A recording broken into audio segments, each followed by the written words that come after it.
thank you, Ian. As always, your introductions are legendary as well. So thank you for those introductions, and welcome to everybody who's joined us from all over Africa. We are really excited to have you guys online, and engage and start talking about technologies in the manufacturing sector. And it's not just manufacturing, because manufacturing is a whole ecosystem. So looking at logistics, looking at manufacturing itself, looking at everything around that ecosystem. So really excited to have you. And we couldn't have a better start of this event than having a one-on-one and a discussion with Dr. Vimal Shah. Can I call you Vimal? Just call me Vimal, that's better. Okay, yeah. Vimal has been here, done that, and bought a t-shirt. He's been doing a lot of interesting stuff. I started following some of the stuff that Vimal was doing at Bitco some years back, and I've had discussions with him on tech, and he challenges me quite a bit when things don't work around tech.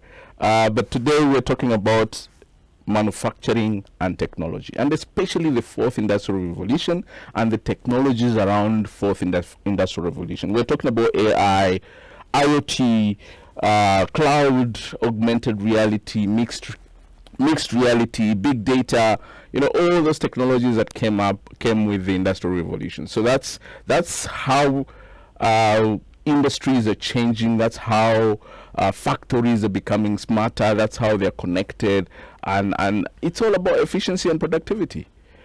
So I'll ask Vimal to just give an introduction about yourself, how you would want to be introduced, and then we can go into the discussion.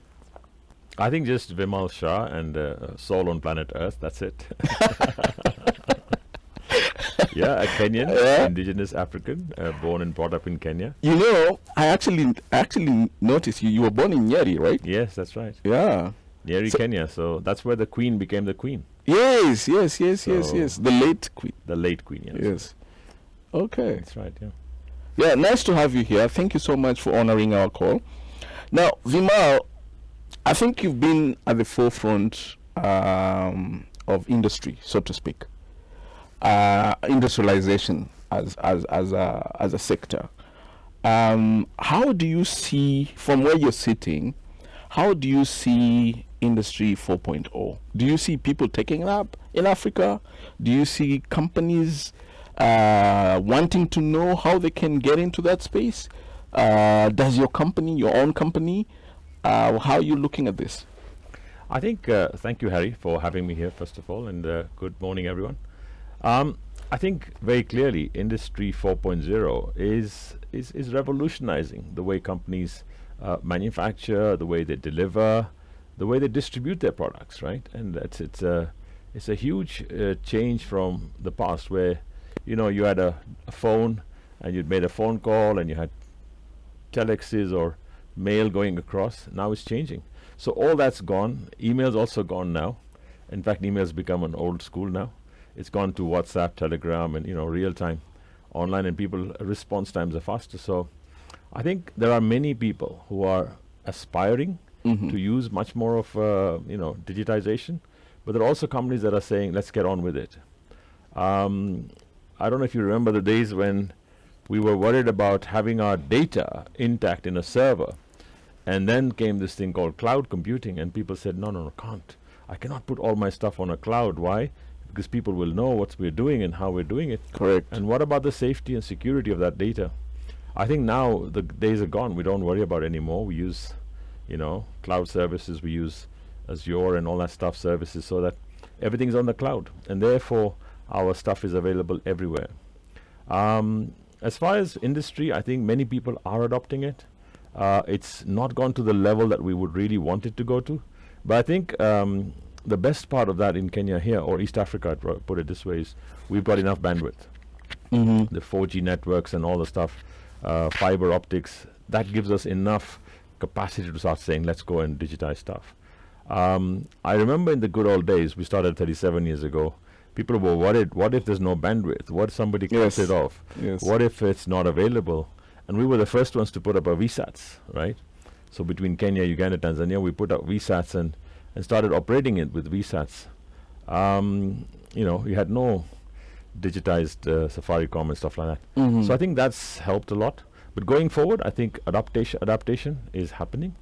As far as we're concerned, Bitco, we're adopting it on a rapid scale right now on every single stuff.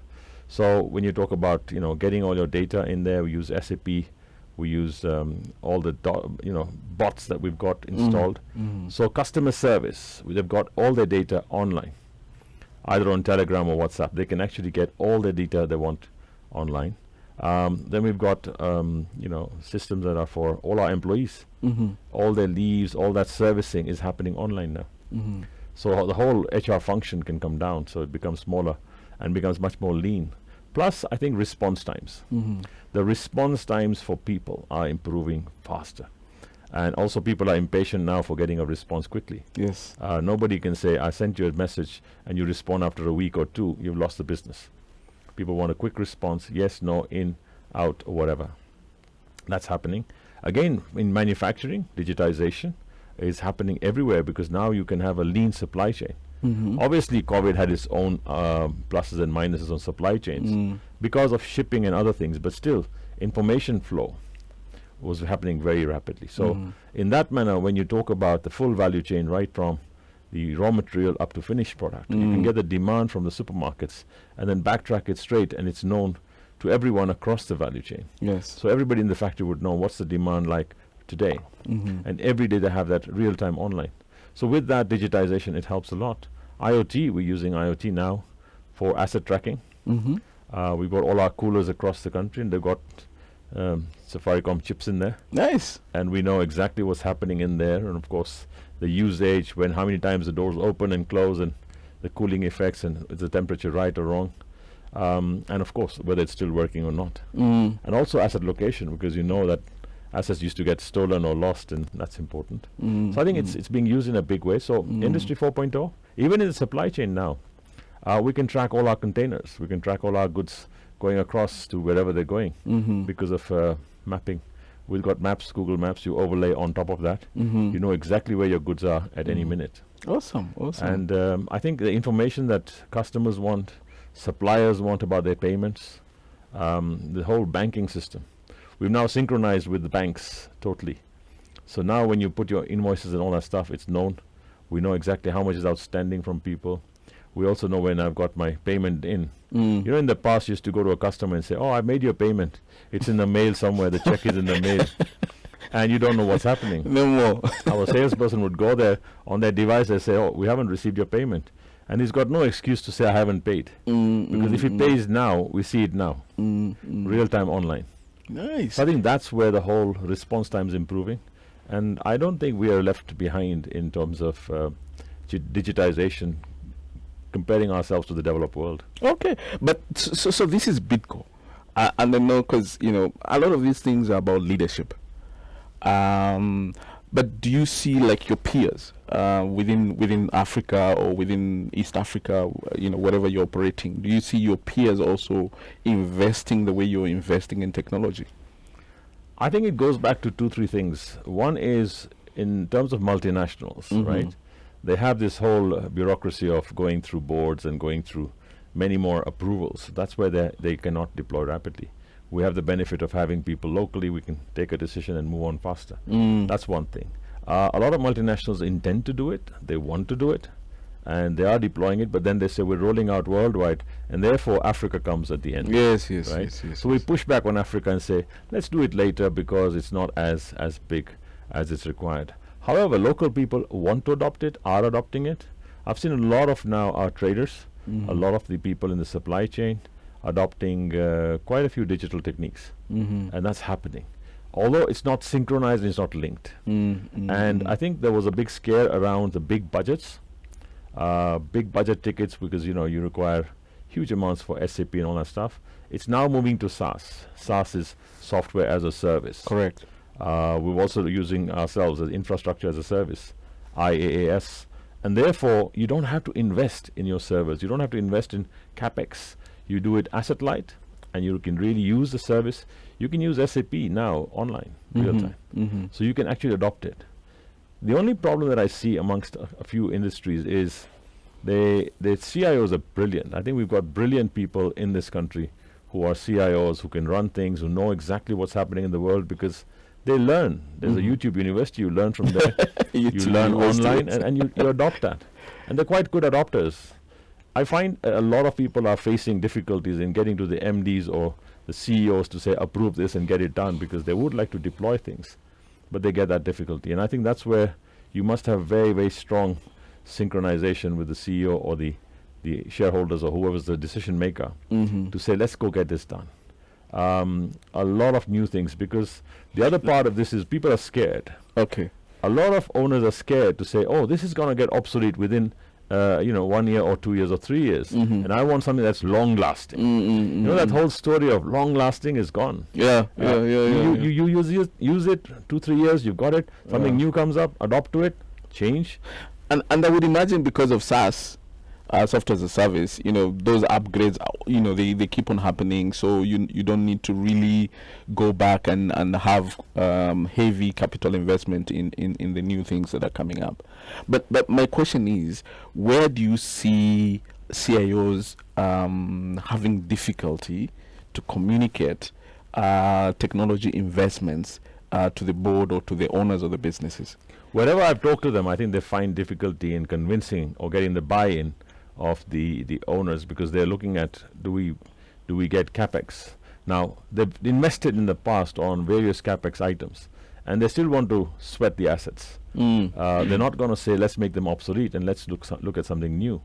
And that's a big change. So I think that's a mindset change to say, but all the servers we invested in 3 years ago, and you tell them they are obsolete. Yeah. Nobody wants to listen to that. They say, look, it's got to work for another 3-4 years. Somehow sweat it and let's make it happen. It doesn't work. Again, computers, right?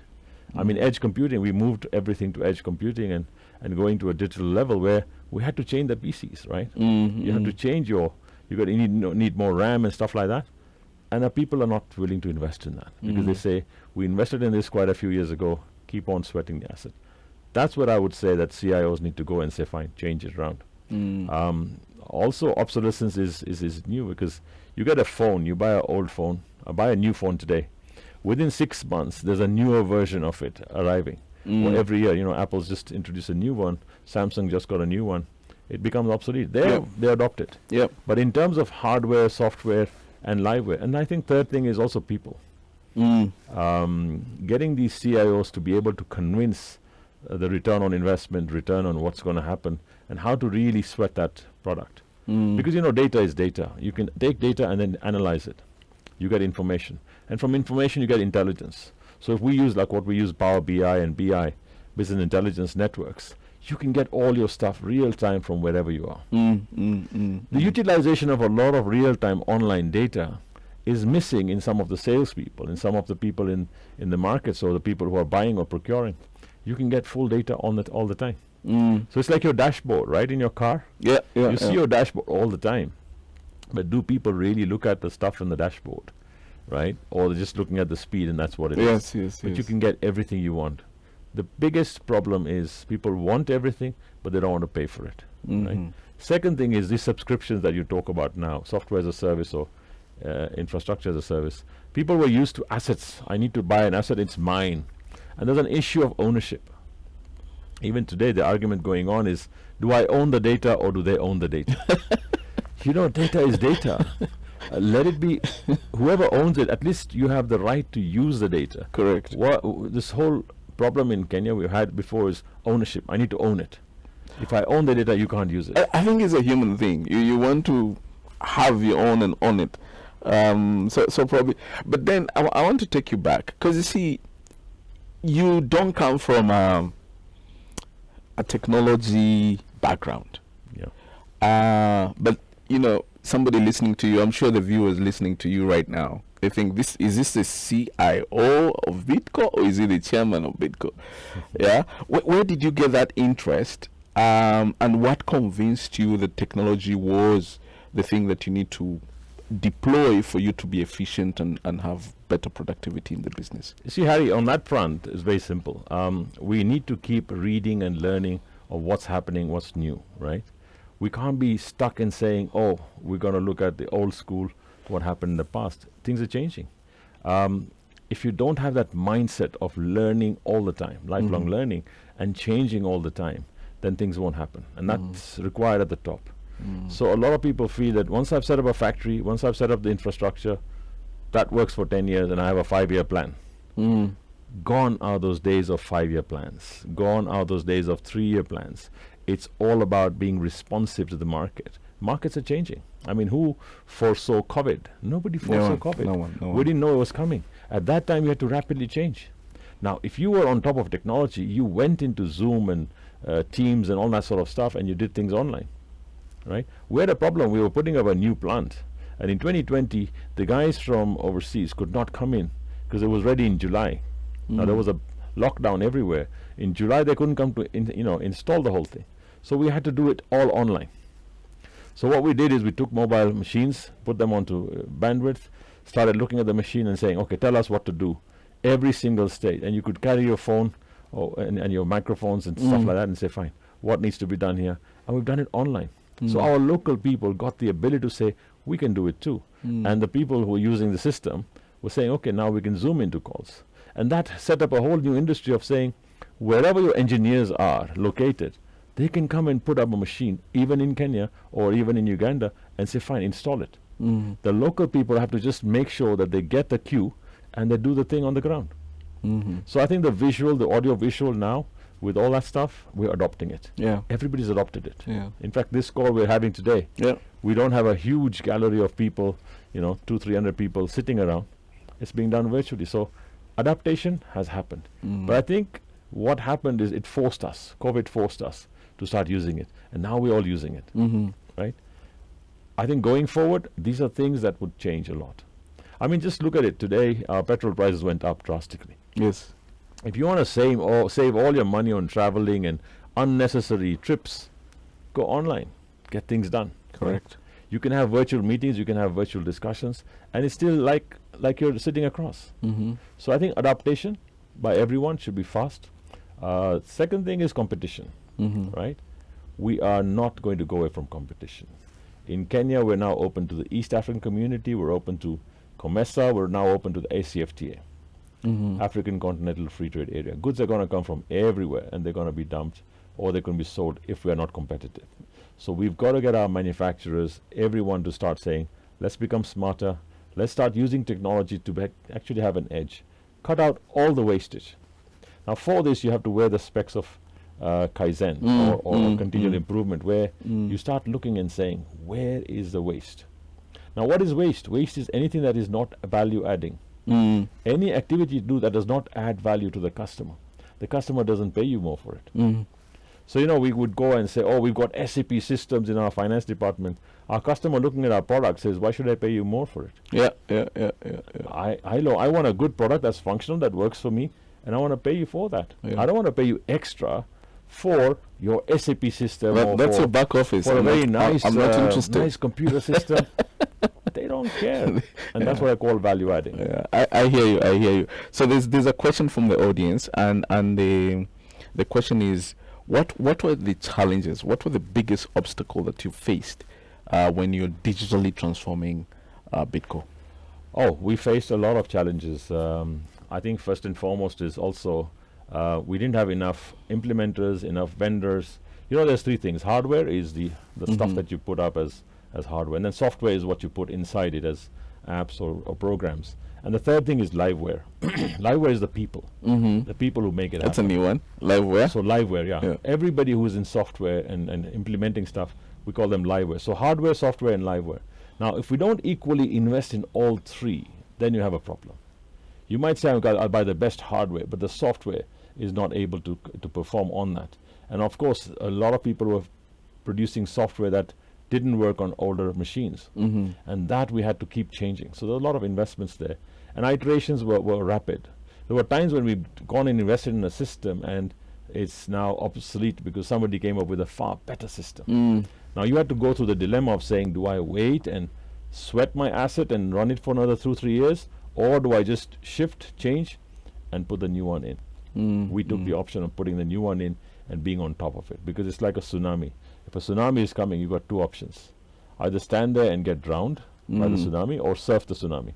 So we surfed it and said, fine, let's be on top of it, whatever the case, be with the latest. Okay. Even upgrades, our upgrade systems. A lot of people run SAP, but they still work on the old SAP system, which we say we don't want to upgrade right now because everything is working, so why touch it? We moved to HANA recently, and we've also got to edge computing, and we had to do it because we said, let's be on top of the latest. Second thing, I think it was also of not customizing. That's a challenge. A lot of things you want to say, this is how we do business, but this is how the system operates. Now, the match between the two is I want it customized. And software guys were smart. They say, oh, we'll customize it for you for a payment. Once you customize a lot of the software that's big, when you get an upgrade, you can't easily upgrade. Correct. So we didn't go for customizations. Very strong. So you changed your processes to fit the our flow. people's mindsets had to be changed towards saying, if this is what the system works, let's change our processes, our systems to say adopt to this, and therefore when there's an upgrade, we'll automatically go into it. Right? So we had to get a change management program going. We got some guys going in and saying, let's look at change management, and we transformed the whole organization from the old school of saying, yeah, we have a 3-year, 5-year plan, to say, fine, be on the spot. If things change rapidly, move on to the best thing that's coming, that's happening. Now, virtual reality, augmented reality is a big thing that's coming in. We've even got now new ones coming up with, they can have digital specs. You wear the digital specs, you go around your factory, you can actually see on a item there, what's your stock in this level, what's your stock there. Yes, right? yes. That's already coming in. So we're looking at that and saying, there's a newer version of that we'll probably bring in. But I'm just saying it's going places. Nobody lacks information, nobody lacks data. The second thing was a lot of the hierarchy we had to change. Because people were used to saying, oh, I make a report for my boss, and my boss makes a report for his boss, and this boss makes a report for his boss. All that's gone. Now the system generates the reports. So you have a dashboard, and there are no more report writers. All dashboards everywhere. Everybody's got their own dashboards. They can see exactly what's happening. Even if the boss wants to see it, he's got access to see it right now. Check it out. Right now on my machine, I can check our sales to this minute at every location. I can check the contribution. I can check what's in stock, what's expired. And it's upon me. So it's on demand, right? Interesting. And that whole concept of changing the mindset of saying, I've got all this. It changes the KPI. Third thing was, I think the important thing was to make sure that your systems and your physical are always aligned. The biggest problem a lot of people have is they have everything on computers, but the physical stocks don't match. The minute you have that, and our supermarkets were very notorious for this. They used to say, we've got all this stock available. But when you went to the shops, there was not there. That's why you see Tuskys failed, Naivas failed, not Naivas failed, Nakumat failed, Uchumi failed, because they didn't synchronize their systems, right?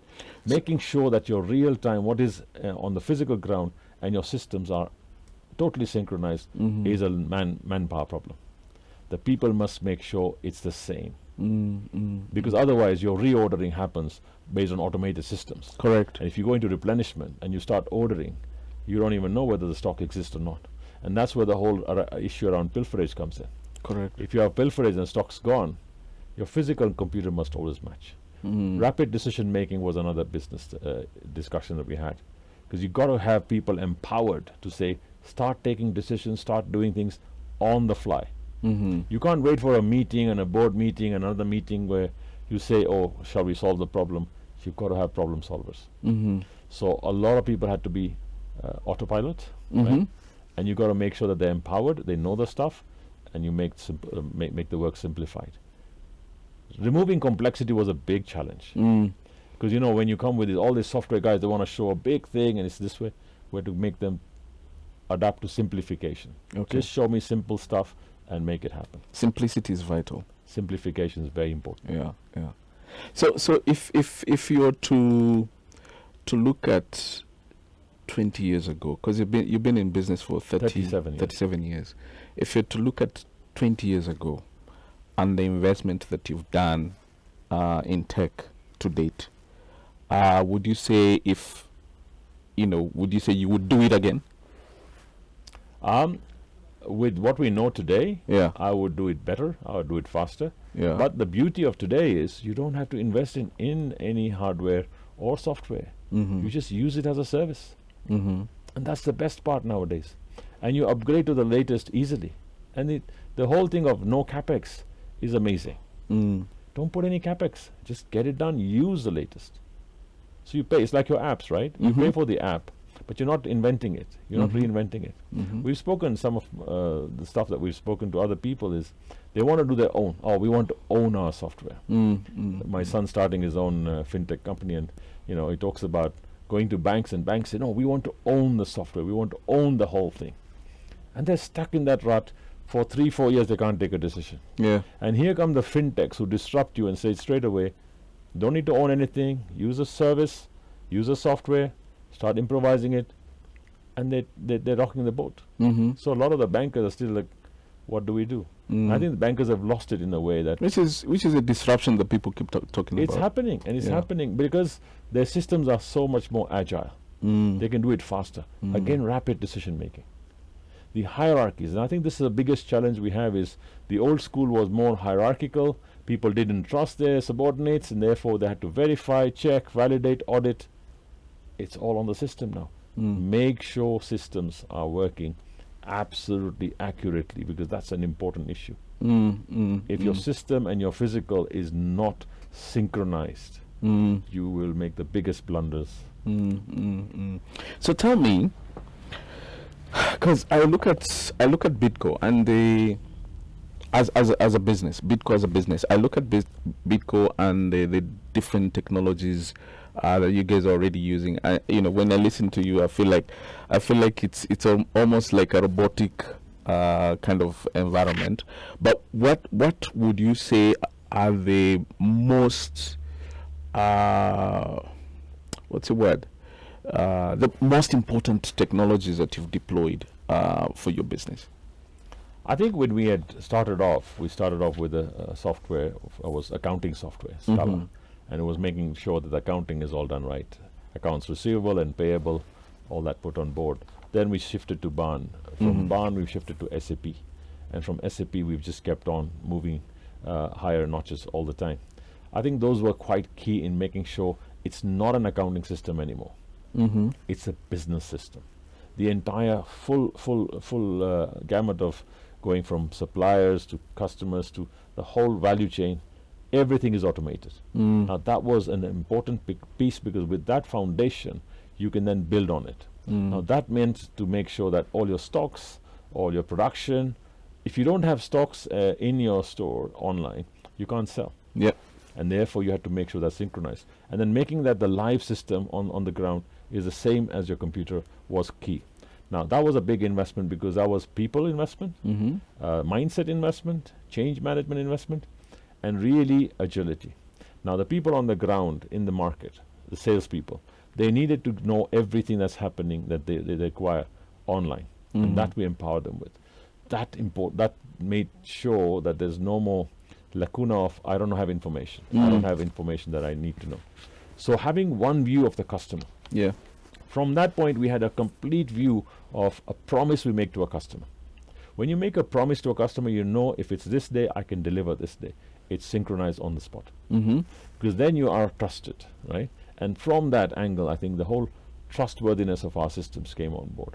Second thing we did was to take our value chain, take our suppliers and take our customers. We computerize our customers. We actually put in systems for them, software for them, and really made them computer literate. Oh, really? Absolutely. Okay. And therefore, they were all fully computerized. We had to make sure that their people understand it, their liveware understands it, and also making them compliant. And I think that compliance system across the value chain made them also look at it and say, fine, here, we can't fool around here. So a lot of times when you had small shopkeepers or whatever, they didn't know their inventory, they didn't know this. Their culture became that they know their inventory now. And they're all now working on online systems. And today they all value it. From small-time traders, now today they're some of the biggest traders who are fully computerized.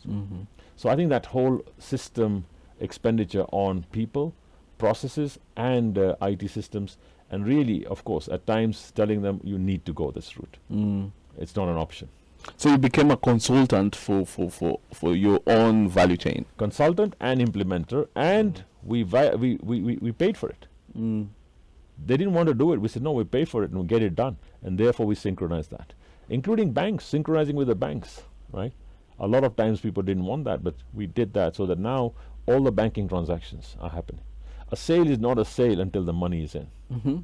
Otherwise, you could go and sell, and you have a separate department that does debt collection, right?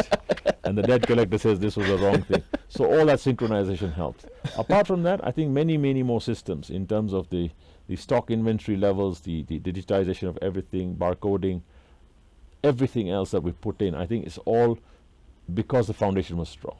If your data was accurate, you could trust it.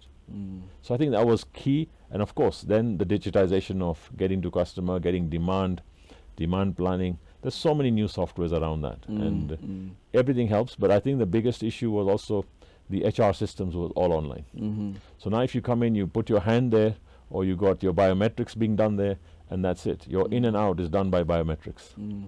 There's no more opinion that, oh, I came today, but you were late, you were this. There's no opinion There's on no that. opinion. It's clear. You put your finger. You're either in or out. Okay. No choice, and the door opens because of that. Okay. So I think that was a key area. So I'm going to ask you this, and it's chicken and. So would you say Bitcoin is a smart industry or a smart factory, or you're running a smart factory? I think we could say both, but we could also say we run smart operations. Smart operations. By smart operations, we mean specific, S, measurable, achievable, realistic, and time-bound. And everything that we have is smart goals, including our systems are all smart, right? So they will give you the intelligence that you need when you want it. But if the person is not smart enough to be able to decipher that information and use it, then intelligence is not of no use. But we simplify that. So make it smarter by saying, this is your goal, you get your dashboard right. And everybody's got different dashboards based on what they want. So it's pretty smart to what they need. It's not information overload where you dump them with 500 reports a day and they don't know what to work on. They actually get to know what they need to know, if it's inventory, if it's sales, if it's production, if it's wastage. And therefore what we did was to cut out all the wasteful activities. The wasteful activities of product not being to standard, product ordered were being different from what was delivered, all those issues, the wastage we call wastage, non-value adding activities were all cut. And that way we became lean. And becoming lean was very important because Kaizen and lean make sure that you cut most of the fat which doesn't add value in the factory. Now, apart from that, of course, giving that information to our customers and suppliers, them getting information from us real-time online also helps them. We've been able to move to vendor-managed inventory where inventory is managed by vendors and they can see what stocks you have. So there's no overstock and there's no out of stock. Because now you're working on replenishment. Because the information and data is reliable, you could do that. In the past, you couldn't. Again, your supply chains for ordering product when you import. A lot of people used to have 6 months or 8 months of stocks. We now work on days of stock. So inventory is calculated based on number of days of stock. I remember there was a company some time back, I think a supermarket, which ordered, was it Christmas cards? For enough for 10 years. That was a chumi, yeah. You know that the folly is that they wanted to import everything. So somebody must have gone out and said, I'll import a lot of product, bring it in. But that's waste. So the whole thing about just in time, when you got the information just in time, you can actually make what you sell. Not make and keep and stock and then somehow in time.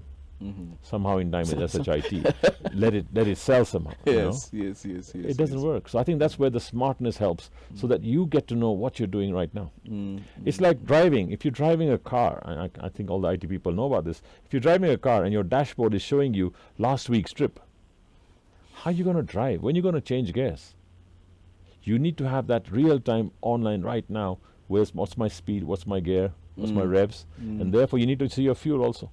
And it's got to be real time. So I think this whole thing about batch processing and end of month processing is history. And a lot of people still struggle with, we need to have periodic reporting, or your period is every day. Get your reporting done every day. I like that. Your period is every day.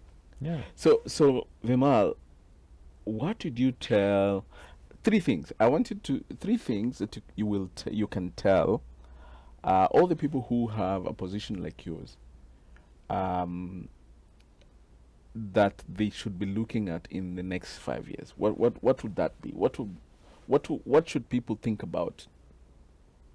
I think very simply, first thing would be we're at 4G right now. We're moving to 5G.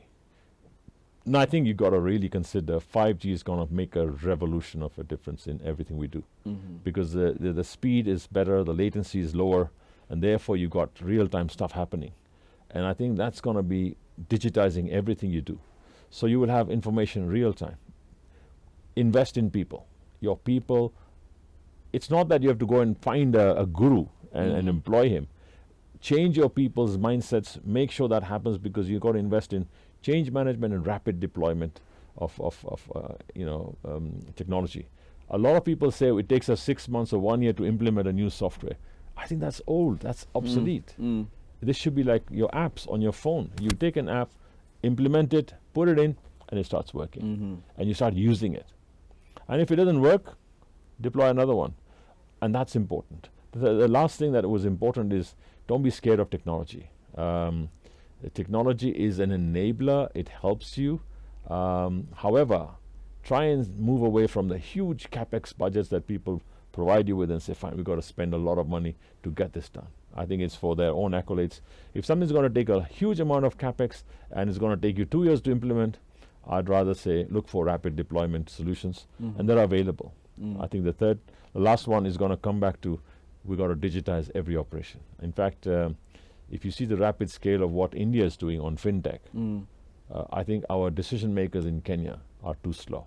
I mean, Harry, we can talk about this too. We don't even have e-government in Kenya. Can you imagine? I know that has been in your mind. I know, but I'm just saying, why don't we have e-government? You can rapidly deploy stuff and you can get customer responses from government on the spot. I think that's something that's a no-brainer. So it's the same thing, companies, we probably need to lead it rather than say, let's do e-government.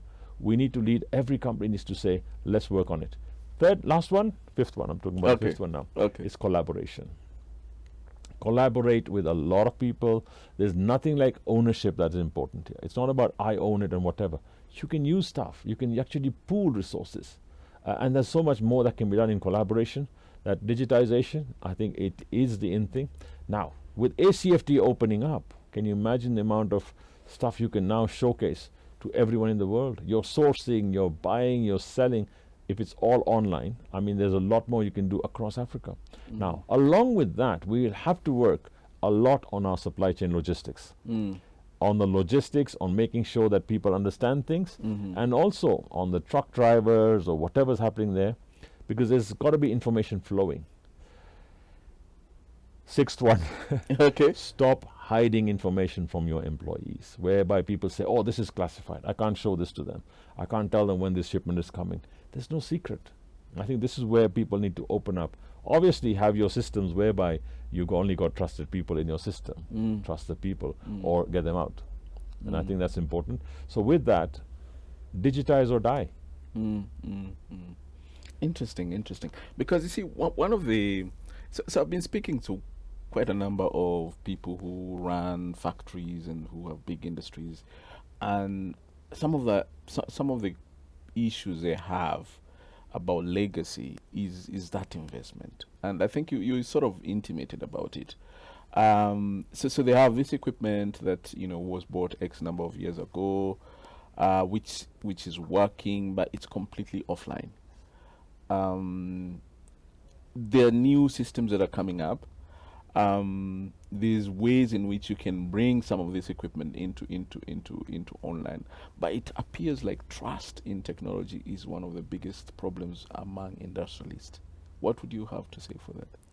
I think it's the trust level comes from not only trust, but I think comes from old school. Old school is, oh, I put $1 million into this asset, and we had a 10-year plan of amortizing it, and it still run 3 years. And it's already obsolete. That tough decision people don't want to take, right? To say let's change it over. I'm not saying just rapidly deploy and change it every day and whatever, but I'm saying there are ways to look at that and say, fine, is there a better way of doing it? If it's obsolete, it's obsolete. By you sitting around for 3-4 years and saying we'll amortize it, you will be left behind in the whole curve. If it's functioning, if it's working, no problem. But if there's something that's going to get you better results, faster, cheaper, and you know, quicker, to get you to a level where you got everything that you need quickly, why not use that? So I'm not saying all old technology is useless. I think even our cameras can still work for a long time. But there are many more coming up now with smart stuff in it, right? So I think that's important. The second thing is there's a whole discussion around productivity, right? When you walk into a factory, you can have cameras which do face detection. Yes. And that takes your in or out, you know, automatically. Yeah. Now instead of that, you've got a biometrics. The biometrics can still work, but in a few years, you're going to shift to those cameras where they can do face detection. So I'm saying a lot of things can be done, but really have an edge to say, let's make sure technology is utilized for what we need. And I'm not saying go and employ a lot of technology just for the sake of saying, yeah, we're in with this technology. Yeah. If you're not going to use it, don't invest in it, right? But if you want to really get on top of it, look at your KPIs, look at your goals, make them even more sharper. Even more sharper to say, fine, really is our function this? Do we want to get to this? And really look at pricing and costing dynamically on the spot. So your systems are now going to give you decision-making abilities. The system is going to tell you, look, this is the right decision to take, but it's your option. You get it? So I think that's going to happen. Second thing is AI. AI is going to kick in a big way, right? I mean, I was talking to lawyers yesterday, and they see that all agreements, that you have a 200-page agreement, can be done by an AI legal assistant within an hour. Yeah. It'll show you exactly where your problems are, what's happening. It's also going to take to case law. Case law is this. In this case law, this is not the way to draft it better. Now, you've got to pay for that technology. You're going to pay as you use. I think that's important, that AI is going to come in. It's as intelligent or more intelligent than we are, because we use our brains to do the same thing. And the way it's been done is very smart. So I think don't be scared of technology overall. Use it and collaborate. Tell me about Bitco now. You know, a lot of people know Bitco as edible oils company, but I know you do a lot more than that. What else do you do? So we're producers of fast-moving goods. You know, oils, fats, soaps, margarines, detergents, drinks, juices, noodles, snacks, hygiene, personal care products. So we do sanitizers and soaps and all that stuff. But we also do animal feeds, right? We actually, all our farm products that we get, we crush the seeds, we get the oil, but we do the animal feeds from that. And we're in the chicken feed, poultry, dairy and pig feeds. Now we're going into fish farming, fish feeds. But apart from that, we've also got plantations. So we do plantations. We give contracts to farmers to plant for us. So soybean, sunflower right now is planting season. Plant as much, we guarantee an offtake contract up front. We're now morphing into many more products. Our goal now, and we want to leapfrog in the next 5 years, is to go towards many more adjacencies and look at everything that you need in your shopping basket. So 70% of your shopping basket end of month, we'd like to be in those categories. So we are going to move into those things and say, fine, let's go and get those things done. Yes, we will use digital enablers. We will use technology to the latest. And, we also do flowers. We have flower farms, which are all, again, very tech savvy, right? Is the water and the nutrients are given to the products on the spot, and these roses have a shelf life of 12 days. Wow. They've got to get from the farm to the place in Holland within 24 hours or 48 hours, and we get that done. So that's crucial. Apart from that, I think we see a lot more technology use. So technology use in what call it fintech, the whole banking area. We want to get out of banking. We are selling to customers today, and we give them credit. We'd like to move that to fintech or to banks. There's a lot more digitization that will happen, and I think this is a whole transformation that we're looking at. So within the next few months, you will see a lot more happening. And of course, our goal is to grab, grow, and sustain #1 market share in the African markets by 2030. So we've got 8 years to go, and I think we're going to make that happen. So the whole value chain, from farming right up to finished products, in many more value chains. That's where the future is. And- we're not getting out of FMCG. So we're in FMCG. We're not an IT company, although we get all the awards for ITs, but we are using IT in our manufacturing. So smart industry 4.0, all the technologies that come in, including machine learning now. We're actually testing a few things with that, and that could come straight away. Okay, because that's the other thing. That's the other thing that I wanted to ask you. Because if you look at the banking sector, if you look at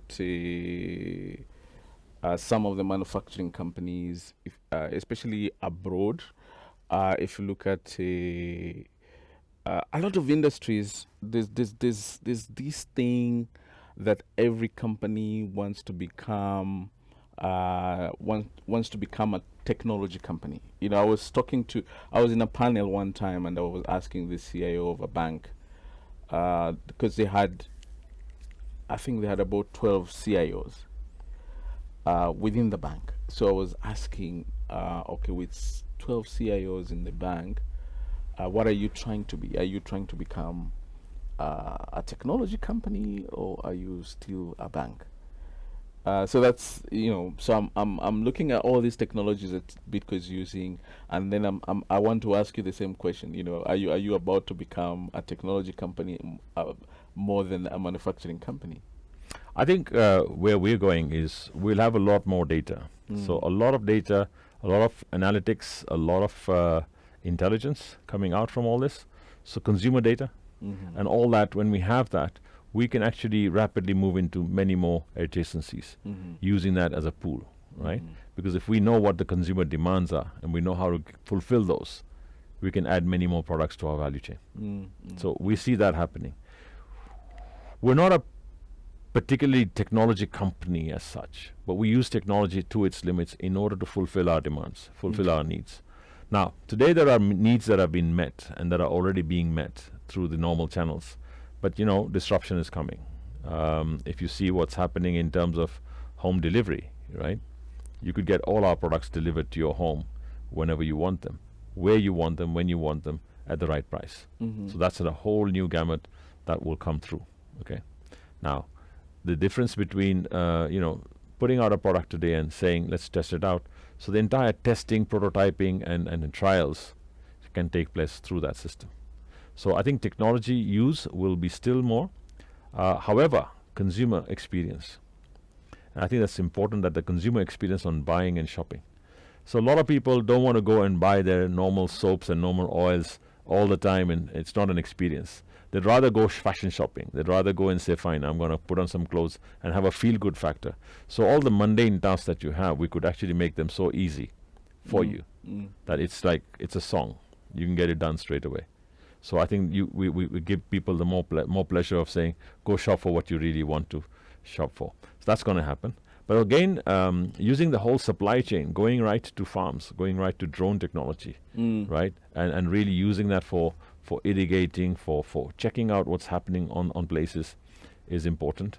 Again, reducing losses. Losses as in pilferage, wrong deliveries, wrong transportation, and really giving people what they want is where technology use will be massive. So a lot of the wasteful activities can be removed. And really, when you synchronize all this together with your payments, I mean, ultimately, let's simplify this, right? We buy raw material, we make product, and we sell. So when we buy, make, and sell, can we make this so much more easier that Less it's friction. done without a big problem? Less friction. Distributed manufacturing. You don't have to manufacture in one place and say, I will send from Kenya up to Ghana, right? We could have many more distributed manufacturing areas in various places where it's made. Now, we haven't yet fully exploited 3D printers. That's a new technology whereby you could actually get your products made where they're required, where they're consumed, right? Now, that will open up a whole industry of ingredients. The ingredients for the 3D printer is going to be the next industry, right? And that's where we need to say, fine, instead of having a finished product, can we make those products so they're ready? So let's call it the ink in the 3D printer. The ink could be for a pizza, right? Now that's got to have flour and all that other products ready-made in a certain manner.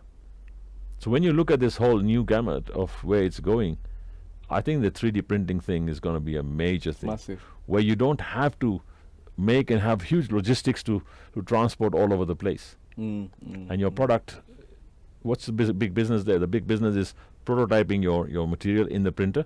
So you can then sell that to people who say, fine, you want this sort of a pizza, you pay for that, you buy that design, and you got an ink there, and it makes it for you. Correct. So the whole industry is going to change. And I think that's where the transformation will happen in a big way. But then Africa, let's look at Africa alone. Some people tell us, oh, in Africa, all this doesn't work. This is only for the West, right? But I think in Africa, we've got a population that's growing up. We've got people that have got needs. And I think we're leapfrogging. Yes. When you look at Africa, Africans will probably leapfrog. They don't have to go and emulate the West and really go and through the learning curve of 10 years or 15 years. We leapfrog to the latest. And that's where Africa's need is going to be changing completely. So it doesn't mean that, oh, unless we have roads, unless we have rail, unless we have power, only then can we work. No. We're going to improvise faster. Use solar and use that so that you don't have to have a power transmission line. Your solar, the sun's always there for Africa. Get that, use it, and make things happen. So I think I can't see the future, but I'm just saying when we look at the future for Africa, it's exciting. Technology especially. Now, there will be pluses and minuses. There will be people who will make it big, and there's people who won't make it. Because those who don't get it right or they invest huge amounts of capex into old legacy projects, difficult. Yeah.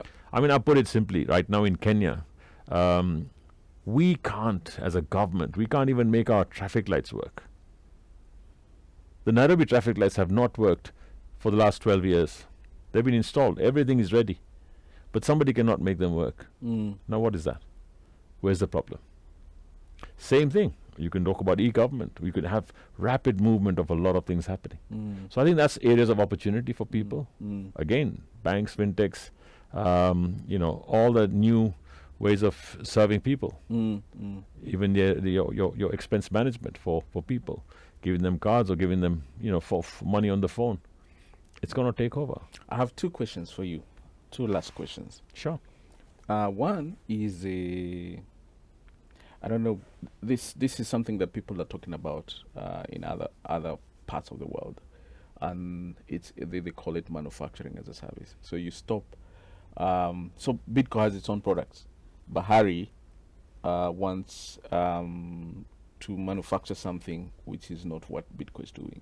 Yes. Is this an area you want to go into? Yes, that's possible. I think that's happening in the West, where you've got a lot more of manufacturing capacity installed and it's not being utilized.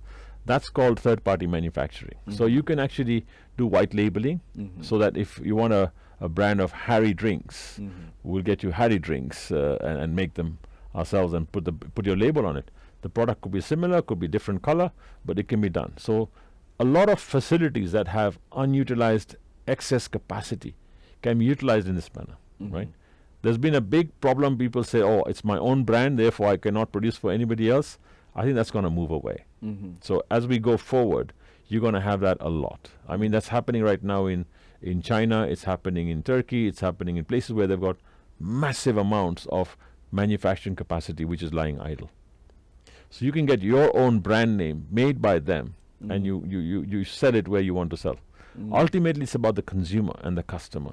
If your consumer is buying your product, they will want it. Now, where it's made is not going to be important. You may have a Samsung or an Apple phone. Do you know where it's made? You don't even worry about it. It's the brand that's important. So that's going to move towards saying, okay, can we have manufacturers doing contract manufacturing, which means you are not having your own brands, but you're only doing is you're using your man, machinery, and money and method to produce for anybody else who wants that. That we see happening in a big way. Because then you can have one factory, but it makes 50 brands. Yeah. And they're all differentiated in their own ways, because ultimately it's the consumer who looks at it differently. So that, I think, is a possibility. Right now we may not have enough excess capacity installed, but I think the mindset will also change to say, yeah, we can actually have contract packing, contract manufacturing for various brands. Okay. Then the other question is about security, because in everybody's mind, when the moment you talk about IT and systems and all that stuff, the first thing that comes to their mind is security. How has this been for you? Have you ever had security issues? How have you handled them? Is there capacity for, in terms of skills, to manage cybersecurity? I think it's an amazing discussion because it's about fear. It's not about security. It's about fear. So if you have fear of failure. You have fear of my data going out and somebody seeing it. Today, if you use any IT tool, if you use Google, if you use Gmail or whatever, are you worried about where your data is? No. Why aren't you worried?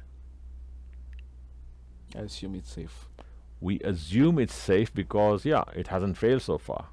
But that data is sitting in probably 6 different places in the world, and it's been taken as email or whatever, and it's been split into 6 pieces, and it's there. And when you call it back, it comes back to you from all those 6 places, and it's secure. Therefore, you feel secure. The question is, why are we then fearful that, security is a big issue, right? And my data, if it's on the cloud or if it's somewhere else on a server that I don't know of, I'll have a problem, right? It's just a fear psychosis.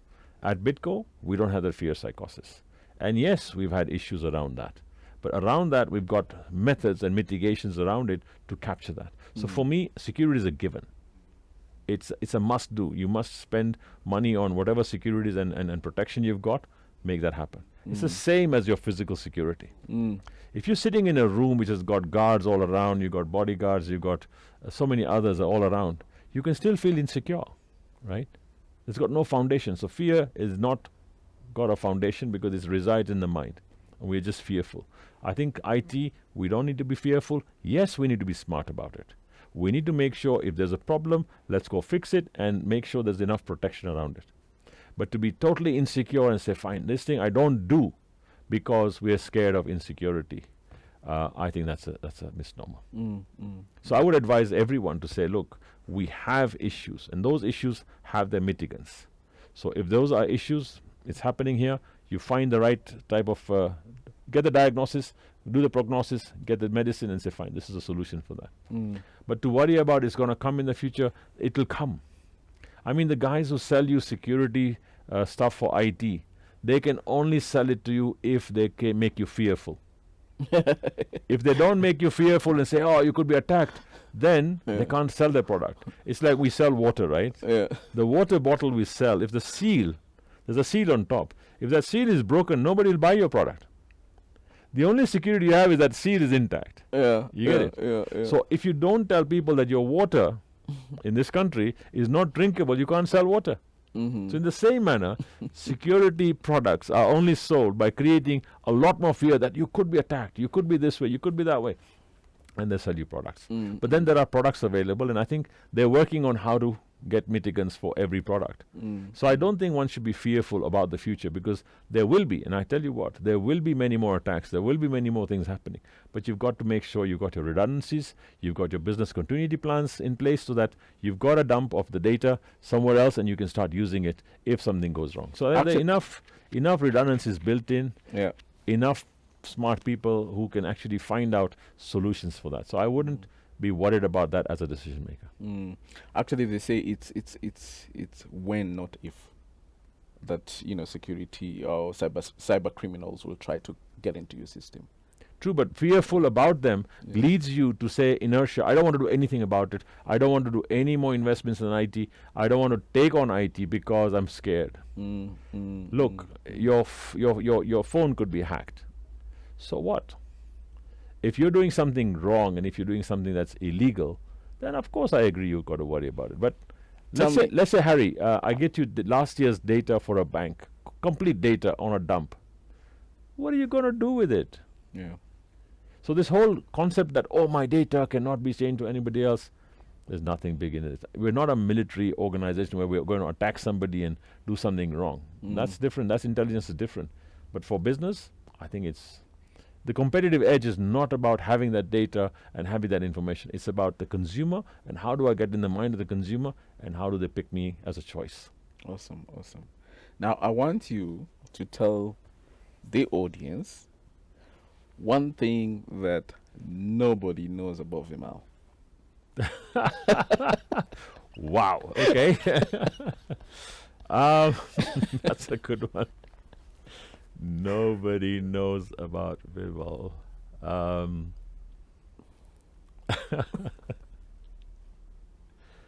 Vimal is intrinsically a shy person. Yeah? You don't pass as a shy person. That's what I'm saying. So that's something that nobody knows about me. Okay.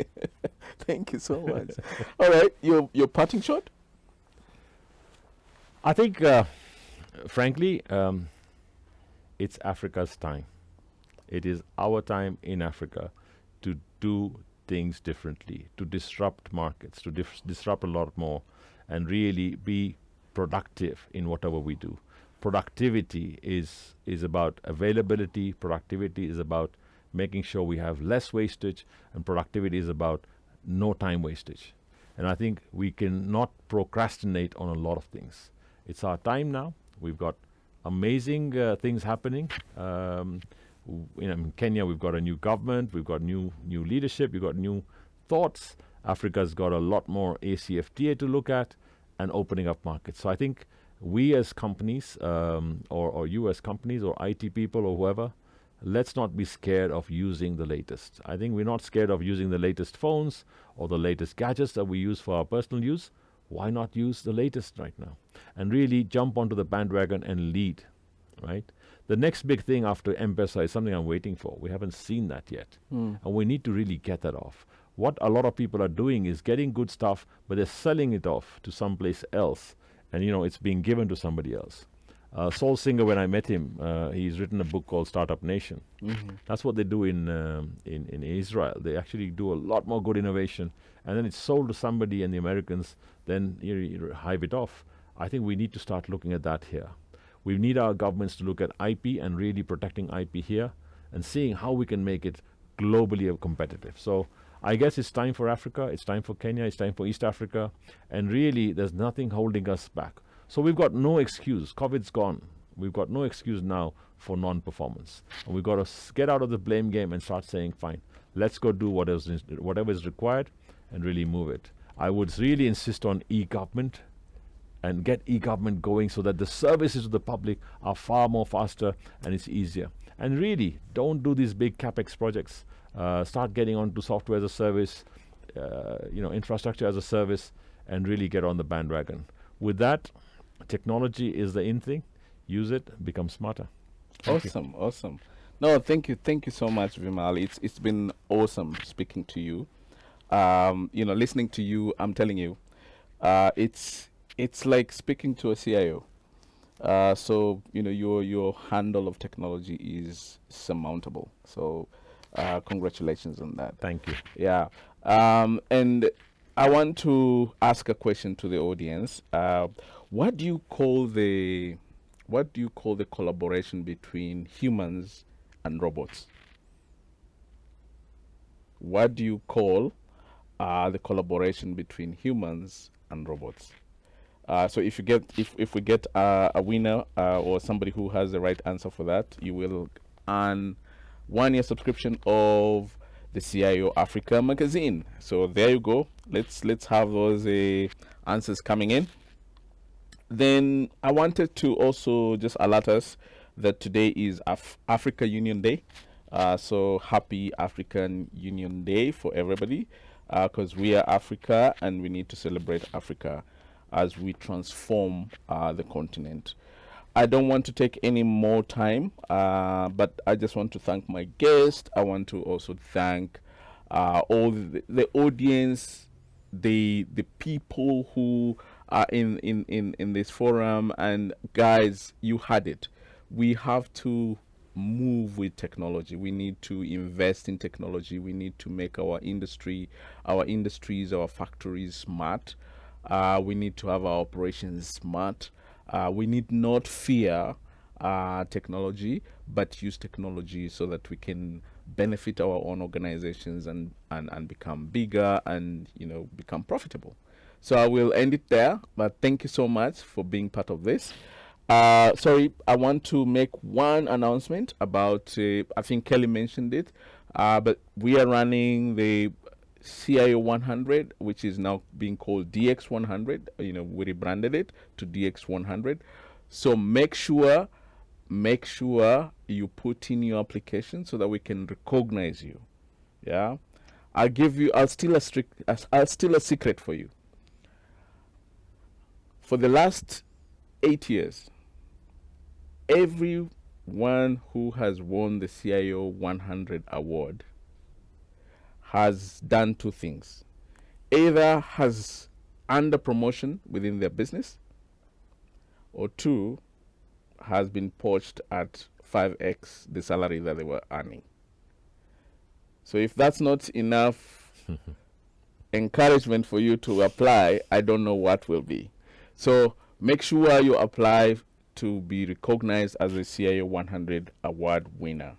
And with that, I thank you all and have a good rest of the day.